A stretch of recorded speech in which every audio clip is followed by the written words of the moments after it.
Hey folks, welcome to the channel. I'm Dom. This is Thinking Theology. I just discuss theological topics. I don't establish them. I don't espouse a belief in God. I just analyze arguments. They could be atheist arguments as to why God doesn't exist. That's why I call the channel Thinking Theology. Maybe it's an ellipsis thinking about theology, but I'm not arguing in favor of it, so don't come at me just because of the channel name. This one I didn't see the whole thing. Will Ben Shapiro or Dennis Prager convert to Christianity? Now, Ben and Dennis, they're both Jews. I love both these guys. Dennis Prager, I was exposed to first about 30 or 40 years ago, and he had his own TV show. Oh, God, I can almost think of the name of it. And it was fantastic, and he was a very reasonable man. He talked about politics. He's conservative. I don't know if he identifies as a Republican. Ben Shapiro is similarly conservative, as we know. Ben is younger than Dennis. But Dennis Prager just had a manner about him that made you just want to hang out with the dude. And reasonable, logical, nice guy, recognized his own flaws as any reasonable person would. And then Ben Shapiro's a bit more he's fairly fiery, but both understand Christian theology. They're just not devotees, let's put it that way.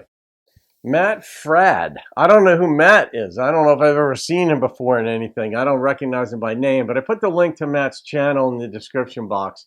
And I don't know much about Michael Knowles either. I don't know if he's an atheist, a Christian, a Jew, whatever his deal is, but I guess we're going to find out what his thoughts are about Ben and Dennis. Who's more likely to convert, Ben Shapiro or Dennis Prager? If you had to put money on it. I would have said Dennis, because Dennis is... What a lovable guy, by the way. I don't know anything about him. I've watched a few videos. I just think I would love to have a cigar with this fella. It is a wonderful experience to have a cigar with Dennis Prager. One time we were having a cigar, and Drew and I were trying to convert him.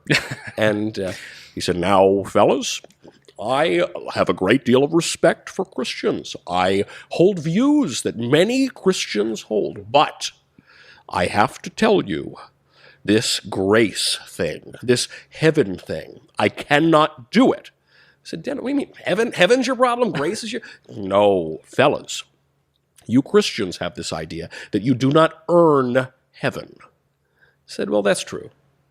You know, we do work to cooperate with God's grace and other things, but yeah, that's true. We don't earn our salvation."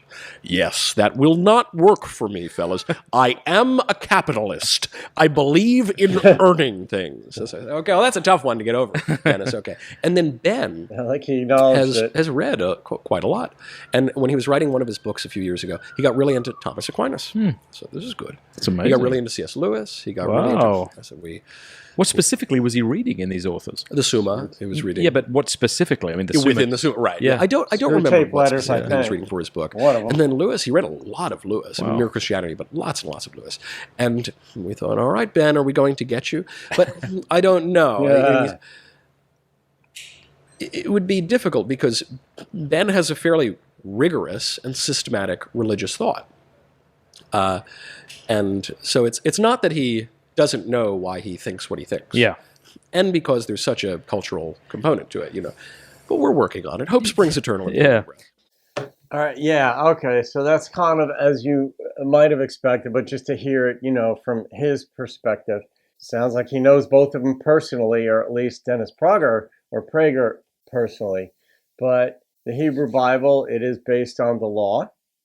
And I know it's written about in the New Testament where Paul and others have said that it's a hindrance, it's a burden. The law, it's a yoke, as it's said, or a curse at times. And if you speak with observant Jews, they say it is no such thing. It is no such thing. It is a joy to observe the mitzvah or the commandments as outlined in the Torah. I guess I think there's something like 690. It isn't just the popularized 10 Commandments. It's also about the separation of plates, meat from dairy, and so on, which has health benefits that nowadays we understand why, because we look at, well, what are the germs? And we now understand germs. Germs were not understood up until maybe 125 years ago or so. It just wasn't understood that something so tiny, so small could actually kill humans.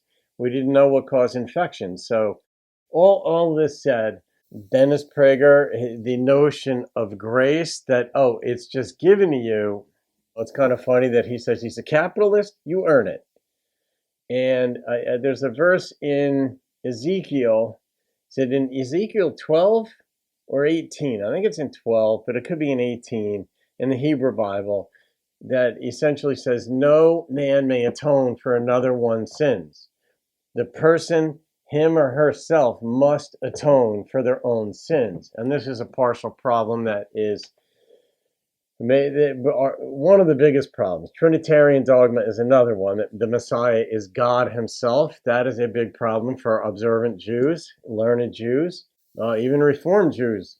It wasn't prophesied that Yeshua or Jesus would be God himself in the flesh and so on. So those are other issues, but based on what Ben read, I have no idea. Based on what I've seen of Ben's stuff, and I like Ben, very fast talking, very bright guy. I mean, probably not. And that's not a problem for me. The idea of going out and converting people, I get it. I mean, I understand the mindset behind it, that you're thinking you're doing something good for someone else, getting them saved. If salvation is the very real thing, from one's perspective, that is a very good thing. You're saving their life. But the notion that Dennis Prager had, according to Michael Knowles, that Dennis had said that I'm a capitalist, I believe in earning it, just being given to me makes no sense. I am more in control of my own destiny, so to speak, than you're saying. I think the notion of being born in sin and then needing salvation flies against many of the texts about God being love. And I'm not making the argument pro or con. I'm saying these are some of the arguments and reasons why Dennis or Ben might or do actually have a problem with the idea of converting to Christianity. So in any case, that was interesting. I like conversations like this here where nobody's all hell-bent, so to speak. We're trying. Michael Knowles seems to have a good sense of humor, and Dennis Prager certainly does. Ben does as well. This gentleman, Matt Fradd. These are enjoyable conversations to have. So leave your comments, folks. Subscribe if you haven't. We'll go from there. It's kind of fun to look at these things without getting all bent out of shape about stuff. We can really talk about these sorts of issues, not only with a sense of humor, but with a sense of decency toward one another, and realizing we may change our views on anything in a month, a year, a decade. We may move into Christianity. We may move out of it. We may move into Judaism. We may move out of it. We may move out of theism into atheism. You can still be a nice person along the way. There it is. All right, guys, have a great day. See you on another video. Keep thinking theology.